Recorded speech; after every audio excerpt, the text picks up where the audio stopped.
Vamos direto ao ponto hoje. A gente vai mergulhar num momento assim, definidor da história, sabe?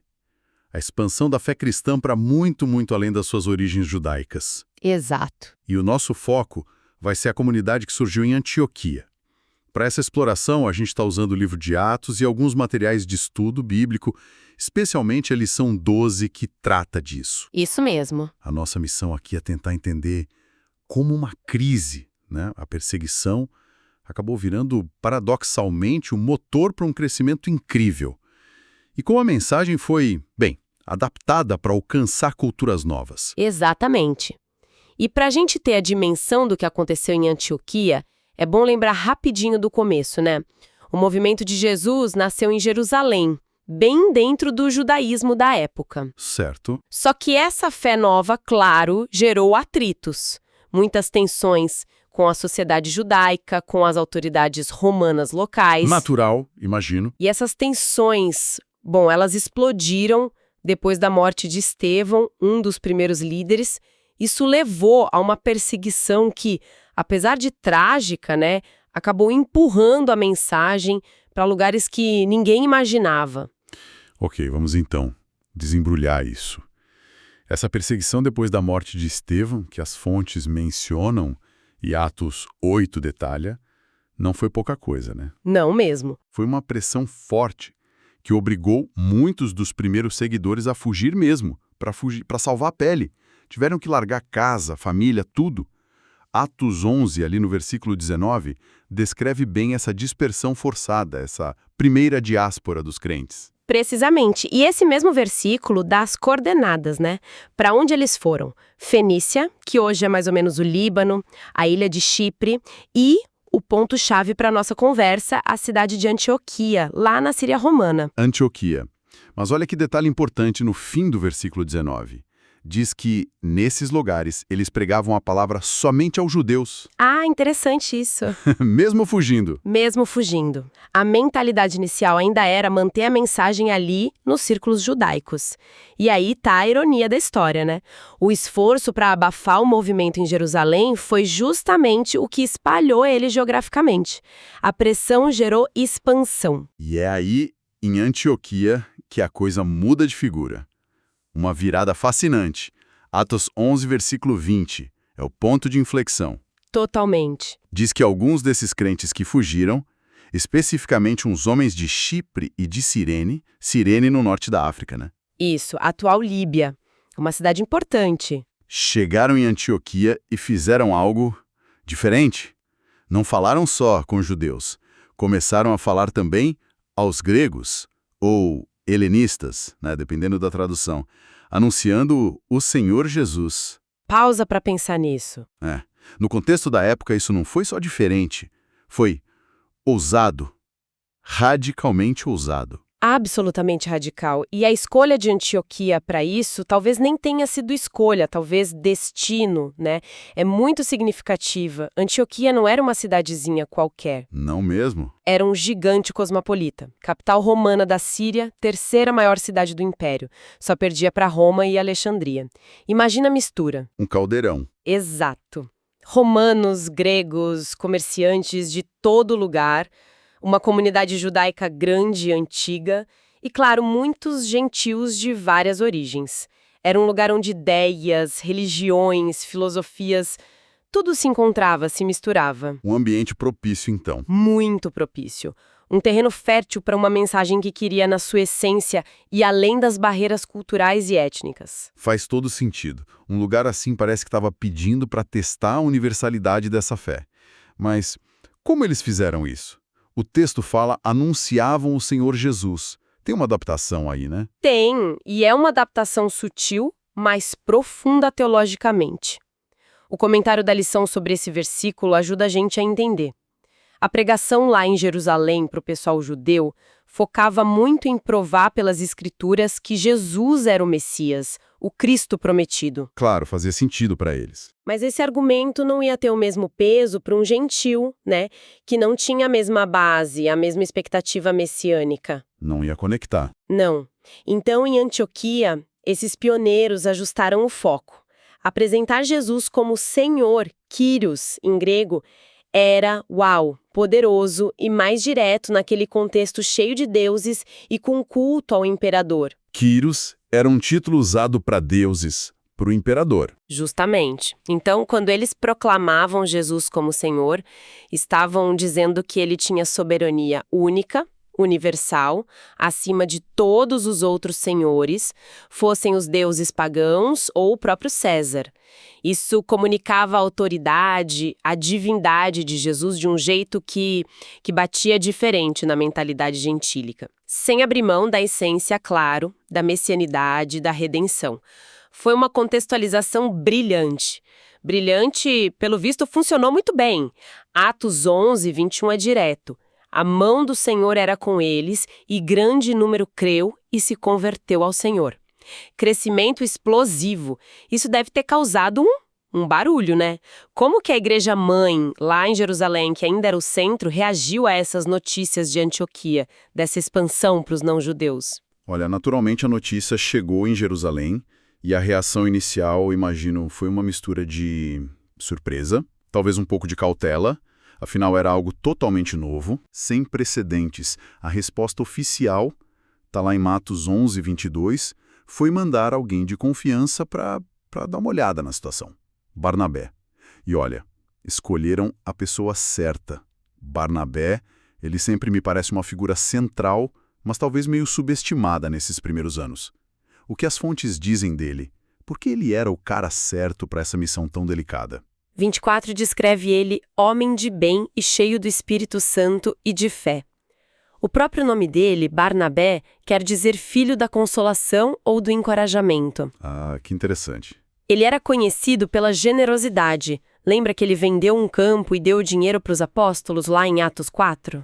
E, ponto crucial, foi Barnabé quem bancou Saulo, o Paulo, depois da conversão dele, quando todo mundo em Jerusalém ainda estava com o pé atrás. Verdade, ele teve essa coragem. Ou seja, Barnabé tinha credibilidade, era maduro espiritualmente e já tinha mostrado que sabia construir pontes e encorajar. Entendi. Aí quando ele chegou em Antioquia, Atos 11, 23 diz que ele viu a graça de Deus agindo ali, naquela comunidade diversa, vibrante.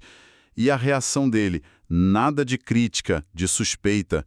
Ele se alegrou e exortou a todos a que, com firmeza de coração, permanecessem no Senhor. Ele validou o que estava acontecendo. Exato, o papel dele foi muito mais que fiscalizar, foi validar espiritualmente. Ele não só aprovou, como incentivou. Isso foi fundamental para evitar uma briga, uma divisão entre a base mais conservadora de Jerusalém e essa frente nova, radical, gentílica em Antioquia. Impediu uma fratura logo no início. E o resultado dessa validação e encorajamento? Atos 11, 24 de novo.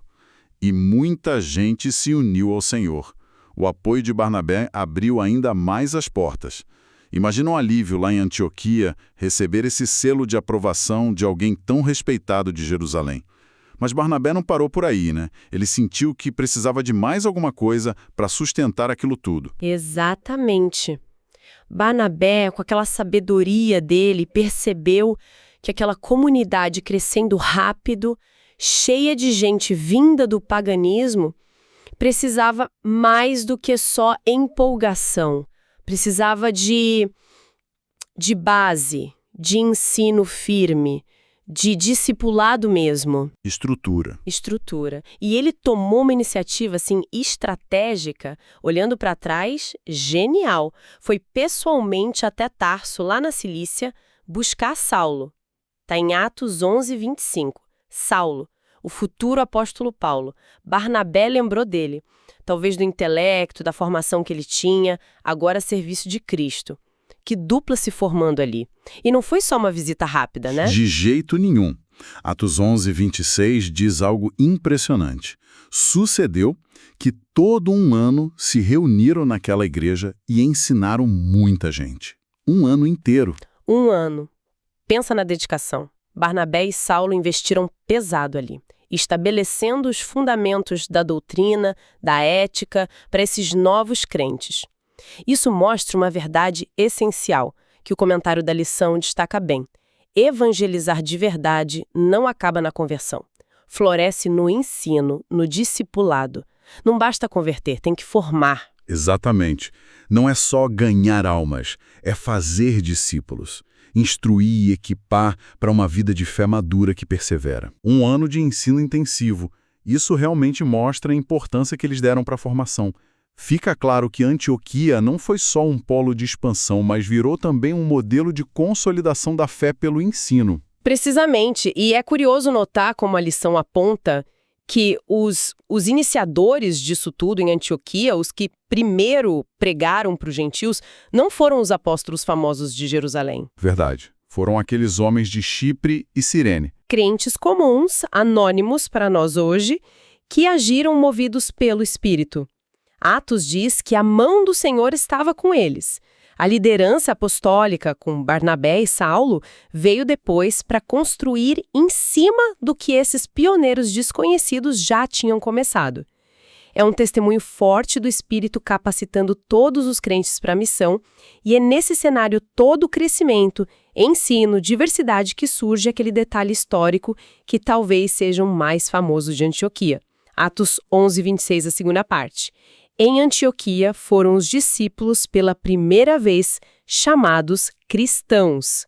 Que marco! Como será que surgiu esse nome? Olha, as fontes e os comentários sugerem que cristãos, cristiano e em grego provavelmente não foi um nome que eles mesmos se deram. É mais provável que tenha vindo de fora. Do povo de Antioquia. Isso, da população em geral. E no começo talvez nem fosse elogio, sabe? Podia ter um tom meio de gozação ou de classificação política. Ah, os partidários daquele Cristo. Ou até pequenos cristos. Era um jeito de rotular aquele grupo diferente que só falava nesse tal Cristo. Interessante. Um apelido externo que pegou e foi adotado internamente. Isso diz muito sobre identidade, não é? Sem dúvida. O surgimento desse nome é um ponto-chave na formação da identidade cristã. Pela primeira vez, tinha um termo específico que diferenciava os seguidores de Jesus do judaísmo e das religiões pagãs. Ser chamado de cristão significava que sua identidade principal estava ligada a Cristo. Passou a definir quem eles eram. Exato. E como o comentário da lição ressalta, esse nome foi muito além de um rótulo. Virou uma designação que refletia a fé, a ética, o estilo de vida, o compromisso total da pessoa com Jesus. Não era só como os outros viam, mas como eles mesmos se entendiam e viviam. E essa identidade vivida na prática, ela se manifestou de um jeito bem concreto logo depois, né? Segundo Atos. Sim, o texto conta outro episódio bem revelador que aconteceu nessa época em Antioquia. Atos 11, versículos 27 e 28. Uns profetas vieram de Jerusalém para visitar a igreja, e um deles, Ágabo, previu publicamente, pelo Espírito, que ia ter uma grande fome em todo o mundo habitado, provavelmente se referindo ao Império Romano. Uma profecia séria. Muito séria. E que, aliás, se cumpriu mesmo historicamente no governo do imperador Cláudio. Mas o ponto aqui é a reação dos discípulos em Antioquia, agora chamados cristãos. O que eles fizeram foi imediata e exemplar. Atos 11, 29. E os discípulos determinaram mandar socorro aos irmãos que habitavam na Judéia, cada um segundo o que podia. Organizaram uma coleta, uma ajuda financeira mesmo para mandar para os irmãos na fé lá na Judéia que iam sofrer mais com a fome. Que gesto! É mais que caridade simples. É uma demonstração forte de solidariedade, de generosidade na prática e talvez o mais importante, de unidade real entre a igreja gentílica de Antioquia e a igreja mãe judaico-cristã em Jerusalém. Quebrou barreiras étnicas, geográficas, pelo amor prático. Conectou as duas comunidades de forma concreta. E adivinha quem eles escolheram para levar essa oferta importante? De novo, Barnabé e Saulo, fortalecendo ainda mais esses laços vitais. Essa ação deu corpo, deu credibilidade para a identidade cristã. Uau, que jornada incrível a gente fez seguindo as fontes. Vamos tentar recapitular os pontos principais dessa transformação em Antioquia. Tudo começou com uma crise, né? Uma perseguição que acabou espalhando a fé. Paradoxalmente, Aí a coragem daqueles crentes anônimos de Chipre, de Cirene, que ousaram romper a barreira cultural e pregar para os gentios.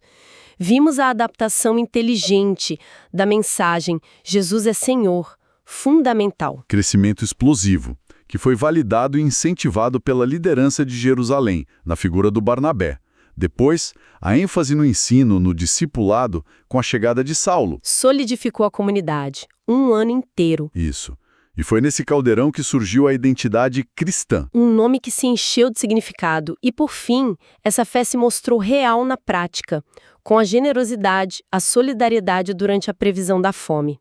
É uma sequência impressionante. É mesmo impressionante. E as lições que a gente tira disso, como os materiais de estudo resumem bem, são, super atuais, relevantes. Primeiro, fica claro que Deus muitas vezes usa as dificuldades, até a dor, como a perseguição, para cumprir seus planos de um jeito inesperado. É verdade. Segundo, que ele não depende só dos grandes nomes. Ele capacita pessoas comuns, como aqueles de Chipre e Cirene, para fazer coisas extraordinárias. O segredo, como Atos fala, é a mão do Senhor, a força do Espírito Santo. A capacitação vem dele. Terceiro, Antioquia ensina demais sobre contextualizar a mensagem. Eles acharam um jeito de comunicar a verdade do Evangelho à senhoria de Cristo de uma forma que fizesse sentido para a cultura grega, sem diluir a fé. Isso é crucial. Contextualizar sem comprometer. Exato. Quarto, a missão não está completa sem o discipulado. Evangelização e ensino têm que andar juntos para construir uma igreja madura, forte. Saudável. Isso. E por fim, tudo aponta para o poder do Espírito Santo. Ele é o agente por trás da ousadia, da receptividade, da sabedoria, do crescimento. Sem ele, nada disso teria acontecido. Uma análise realmente muito rica desse caráter missionário da igreja primitiva, né? Destacando esse papel central, transformador, de Antioquia, a partir das fontes que a gente explorou. E talvez um último pensamento para a gente levar, que sai direto dessa história. A narrativa deixa muito claro que foram esses crentes anônimos, de Chipre e Cirene, que começaram tudo. Eles não ficaram esperando uma ordem oficial de Jerusalém ou a chegada de um apóstolo famoso para começar a falar de Jesus para os gentios ali. Eles simplesmente foram e fizeram. Agiram por convicção própria e, pelo jeito, pela direção do Espírito Santo. Isso faz a gente pensar, né? Qual o potencial de impacto que existe hoje em indivíduos, em comunidades de fé comuns, que talvez não tenham um título, um reconhecimento oficial, mas decidem agir com coragem naquilo que entendem ser a direção do Espírito. A história de Antioquia sugere que esse potencial é imenso.